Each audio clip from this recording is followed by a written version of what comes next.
Oi, pessoal. Não sei que hora vocês estão assistindo isso, mas essa é a continuação da aula de quarta-feira do mini curso de teste de software para a CETIC 2020, certo? Então, dando continuidade. Aqui a gente vai conversar um pouquinho sobre o que seria o teste de software, mas um pouquinho antes, bora só revisar o que seria o software, certo? Pelo menos essa é a minha visão. Eu acho um pouco mais simples entender assim, certo? Tenta imaginar o software como se ele fosse uma caixa. Como se ele é um sistema, certo? Ele é uma caixa que você pode saber o que tem dentro ou não. Essa caixa, ela vai se comportar, a saída dela, que você espera que ela lhe produza, vai depender do que você colocar para dentro, das entradas. Essas entradas pode ser algo visual, pode ser um formulário, pode ser alguma entrada que o usuário forneceu, pode ser alguma requisição por algum protocolo específico, sei lá. Pode ser uma requisição REST que usa HTTP, pode ser uma outra, SMTP.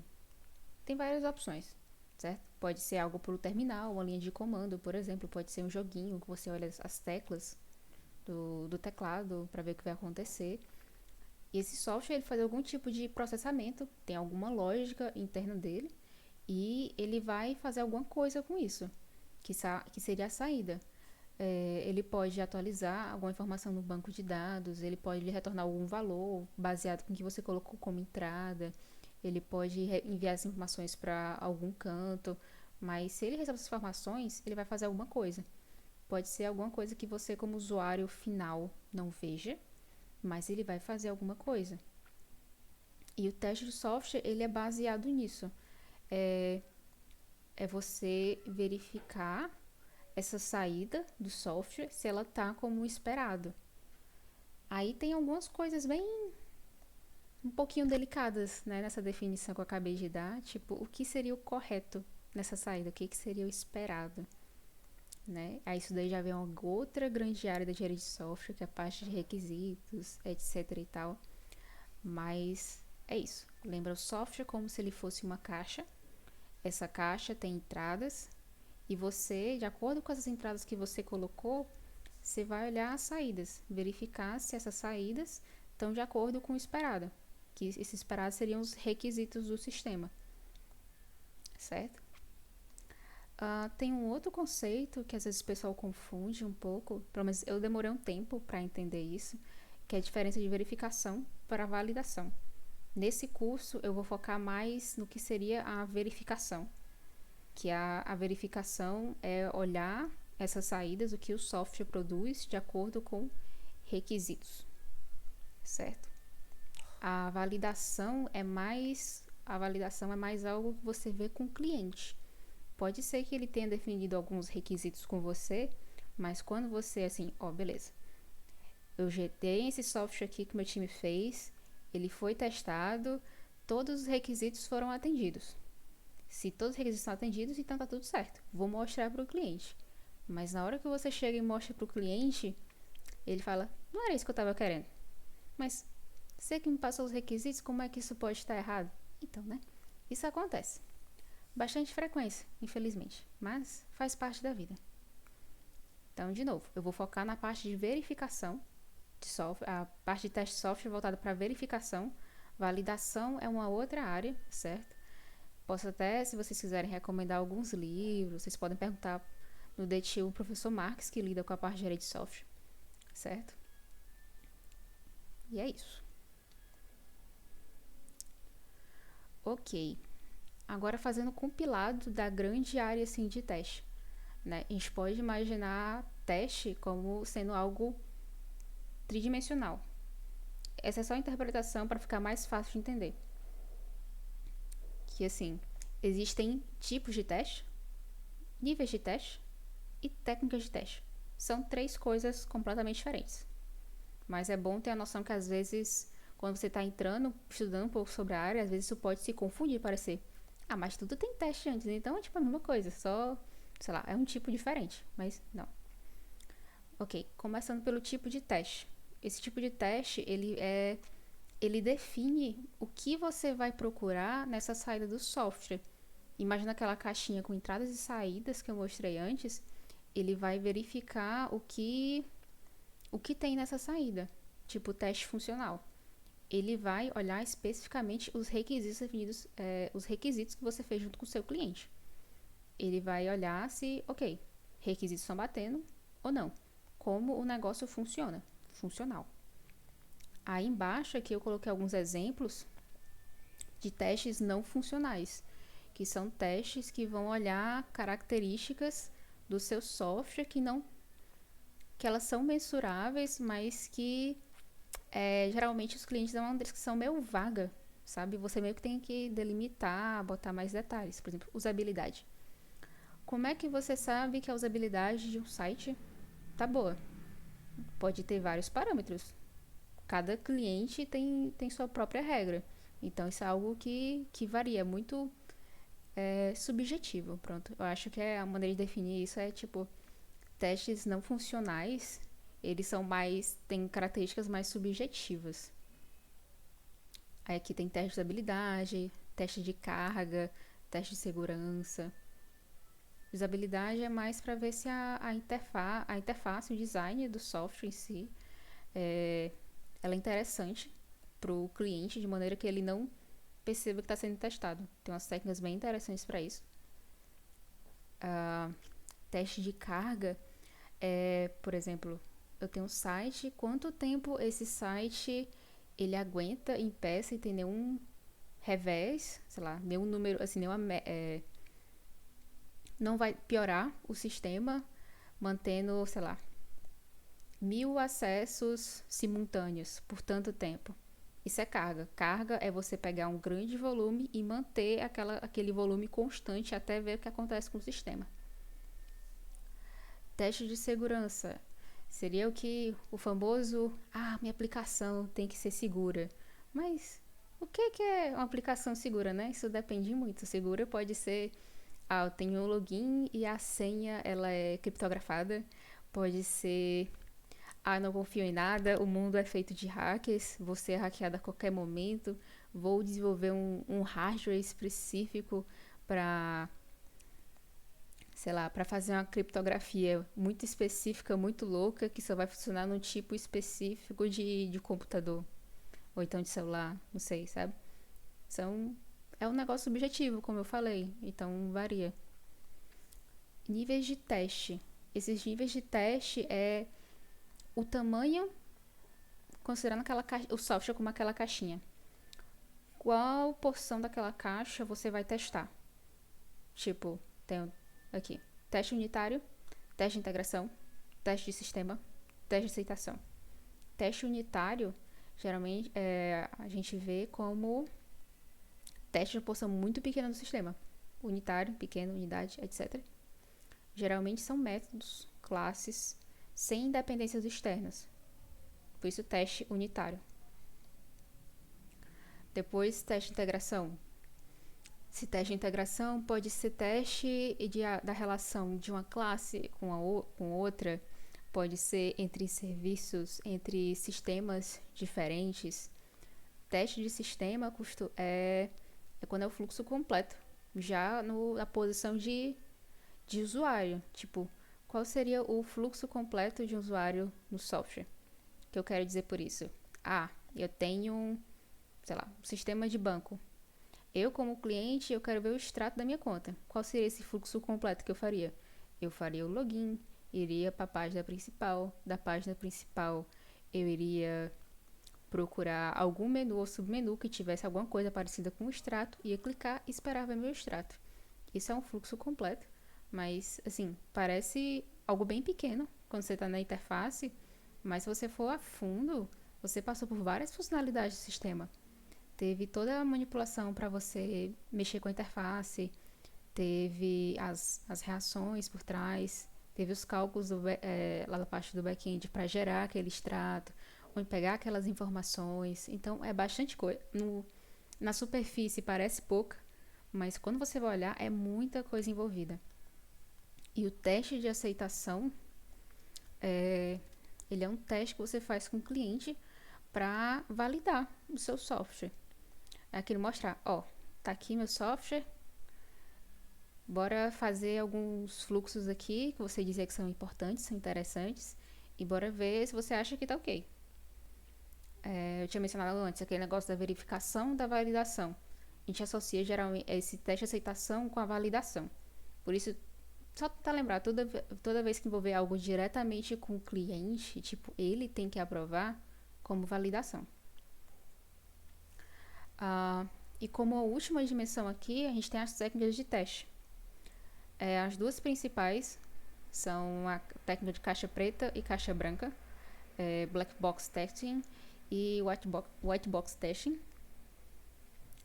Nesse mini curso eu vou abordar mais essas técnicas de teste, que elas são eu considero as mais interessantes para o momento, e comentar um pouco sobre os níveis de teste. Tipo, eu não vou comentar de todos, mas eu vou comentar quais seriam os mais interessantes para você como estudante, no trabalho, aqui dentro da faculdade, quando você estiver no estágio, quando estiver no trabalho, sim que eu digo, não trabalho de faculdade, mas trabalho, enfim. Certo. Aqui, pegando... Daqui eu vou primeiro para essa parte dos níveis de teste, certo? Essa daqui é a famosa pirâmide de teste, que é uma forma de relacionar aqueles níveis de teste que eu mostrei para vocês antes e o custo-benefício entre elas, certo? Por exemplo, aqui a gente tem uma piramidezinha, né? A base dela ela é feita por testes unitários, depois tem testes de serviço e depois testes na UI, que é a interface. Testes unitários é o mesmo que eu comentei antes, certo? São testes mais independentes, mais fáceis, assim, não diria fáceis, mas que teoricamente são mais fáceis de fazer, certo? Teste de um método específico, de uma classe. Aí depois, em cima, a gente tem um teste de serviço. O que são esses testes de serviço? Na verdade, são vários tipos de teste. Eu posso mencionar o teste de integração, que eu mencionei antes. Tem o teste de API, que é você testar as entradas e saídas de um API, por exemplo. Tem o teste de contrato também. Por exemplo, quando você tem mais de um serviço, cada serviço dele ele vai proporcionar saídas. Essa saída vai ser utilizada por alguém. Pode ser um outro serviço, pode ser um cliente. É interessante que essa saída seja padronizada. A gente chama ela de contrato. Esse teste consiste em verificar como essa saída, se ela segue esse contrato, se ele segue aquele formato determinado antes. Tipo, já imagina uma bagunça, você tem um sistema com vários serviços, aí um serviço desses é muito importante, a saída dele é utilizada por outras partes do sistema, e de um dia para o outro, uma pessoa resolve, vou mudar esses parâmetros aqui. Não gosto de camel case, vai ser tudo snake case, sabe? Pode ser algo simples, só visual, mas se tiver um outro software que dependa disso, ou tiver um cliente que usa aquilo de maneira automática, vai fazer um estrago bem ruim. Não recomendo. E no topo, continuando, né? Aí no topo dessa pirâmide, a gente tem os testes de UI. Eles também são chamados de teste end-to-end, que são testes que você faz na interface gráfica. São aqueles testes um pouco mais... Como é que eu posso dizer? Eles são um pouco mais populares no momento, que são aqueles testes onde você faz o ciclo completo, como se fosse o cliente, etc e tal. Aí aqui do lado tem algumas relações, certo? Por exemplo, aqui do lado direito, a gente pode ver que quanto mais na base da pirâmide, mais rápido é de fazer esse teste, por uma questão de você não tem tantas dependências. Tenham em mente que quanto mais... O que é uma dependência, né? É tipo... Você tem aquela sua caixinha do software, e essa sua caixinha de software, para funcionar, ela depende de outras caixinhas.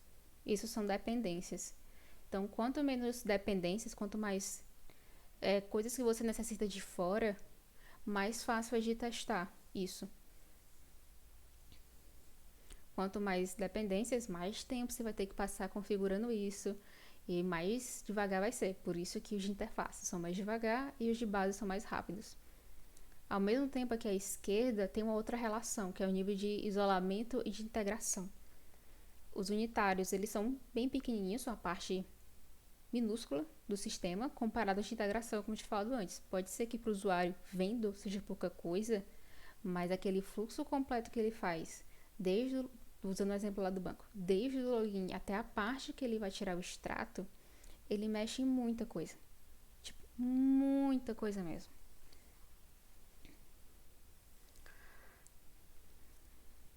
Okay. Aí aqui tem alguns exemplos, certo? Eu trouxe aqui algumas ferramentas. A nível de teste unitário, tem o PyTest, que a gente vai usar nesse mini curso, que é uma biblioteca para fazer testes unitários em Python. Tem o JUnity, que é do Java. O formato dele é bastante popular, então é provável que se vocês pegarem qualquer ferramenta de teste unitário, ele vai ter como configurar ou então adaptar para o formato de JUnity, porque já tem muitas ferramentas prontas. E é muito bom quando já tem algo semi-pronto, você meio que reaproveita. Uma das melhores sensações é você ter algo que você pode reaproveitar. Tem o Mocha, ele é utilizado para Node.js. A nível de serviços aqui, eu destaquei o Mockito e o Postman. O Mockito, ele é uma biblioteca que você usa para mocar dependências. E o que seria esse mocar? Mocar é quando você quer fingir alguma coisa. Por exemplo, imagina que as entradas do teu software, da tua caixinha, vêm de outros sistemas. E você não quer testar usando esses outros sistemas porque não é algo que depende de você. Em teste é interessante você ter total controle do que entra e do que sai. Por isso que geralmente tem um ambiente de testes, é algo totalmente separado e o mais próximo possível do ambiente do cliente. Porque se nesse ambiente der problema, vai dar problema no ambiente do cliente também. Certo? Esse é o Mockito. Aí tem um Postman, que você pode testar requisições HTTP, certo? Na PyPyWash. Você pode tanto automatizar quanto fazer testes manuais. E em cima aqui no teste de UI eu trouxe dois exemplos bem conhecidos no momento, que é o Selenium. O Selenium, ele tem bibliotecas para várias linguagens de programação, mas eu acho que a mais conhecida é o Java, que é usado para Java. E tem o Cypress. O Cypress, ele é em JavaScript. O Cypress, na realidade, pode ser tanto teste a nível de UI, onde você pode fazer nível a teste de serviço. Ele é uma biblioteca bem versátil. Aí, eu juro, essa é a última imagem dessa pirâmide. Ok, aqui é uma outra representação daquela mesma pirâmide, mas separando por papéis clássicos, assim, num time. Tem a mesma camada lá do teste unitário, mas aquela que era de serviço antes, aqui separou por integration e component, que são tipos diferentes de teste, mas que não deixam de ser de serviço. Em cima tem esse end-to-end, é de end-to-end. Esse end-to-end é de fim a fim, em português, que é aquele teste que eu comentei, que faz um fluxo completo como se fosse o usuário na UI. E em cima dele, essa nuvenzinha, esses exploratórios, são os famosos testes manuais. Aquele que você faz, pensei nisso, vou testar. Aí você faz esse negócio manualmente mesmo. É um teste, só que é um teste que é difícil de reproduzir várias vezes exatamente igual. Então, por isso essa nuvenzinha. Aí, separando por papel aqui, né? Como é tradicionalmente. Normalmente, o dev, ele foca mais na base da pirâmide e um pouco na parte de serviço. Isso vai depender de onde você vai estar atuando, trabalhando. Eu já atuei tanto em canto que os devs ficavam com testes unitários até, sei lá, componente, integração total, como eu já vi parte que era misturado. Por exemplo, hoje eu trabalho como analista de testes. apesar de ser analista de testes e ter que ir em várias coisas, tipo teste exploratório, end-to-end, integration, component, eu confesso que eu tenho mais experiência no meio, que é nível de teste de serviço. Então, não é porque você vai trabalhar como analista de testes que você vai trabalhar só com UI e não vai ter que programar. Pode ser, por exemplo, antes eu falei do Mockito, que é para você fingir alguma dependência do seu sistema. Às vezes pode ser que não tenha nenhum mock, que é essa coisa que finge que é outra coisa, já semi-pronta para o seu problema. Você vai ter que implementá-la do zero. Isso acontece muito quando você vai trabalhar com algum protocolo diferente, não comum no mercado. Dependendo do seu nicho, isso pode acontecer. E é bom para você, como você trabalhar com testes, ou então desenvolvedor também, ter ciência disso que talvez você vai ter que fazer às vezes. Mas foca no tamanho da pirâmide. Se você tem um certo tempo alocado, foca em teste unitário, porque eles são mais rápidos de fazer e são mais eficientes contra algum problema. Depois vai subir no nível, vai para teste de integração, certo? Componente é outro tipo de integração.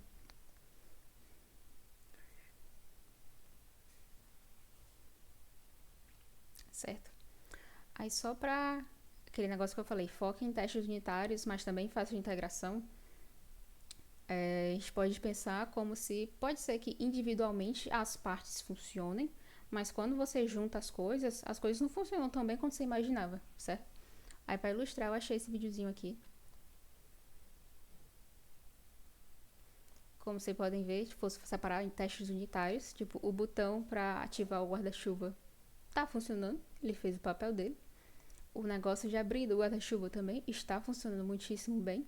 Só que quando ele juntava as duas coisas juntas, não funcionou. Simplesmente a parte de cima do guarda-chuva abriu, mas ela voou e você ficou só com o cabo estendido. Quando você tem um guarda-chuva, não creio que essa seja a sua intenção. A sua intenção, quando você tem um guarda-chuva, é que você possa abrir ele fique no cabo e você possa levantar e se proteger de uma chuva ou de sol. Não jogar na, sei lá, lançar isso, né? Nem foguete. Ah, voltando aqui só para um último detalhe aqui que eu lembrei, talvez fique mais fácil de entender, que outra razão para você dar preferência para os testes unitários é para ficar mais fácil de encontrar defeitos. Por exemplo, quando você foca muito em testes que são mais alto nível, tipo esse end-to-end, testes manuais, você vai ter que... Como é que eu posso dizer? Pode ser que você encontre o erro, aí você vai dizer, beleza, eu tenho um erro aqui, mas onde no código está esse erro? Então você vai perder um certo tempo procurando onde esse erro está. Quando você foca mais em testes unitários, assim, mais da base, você vai estar mais próximo do código. Logo é mais fácil detectar onde está o problema.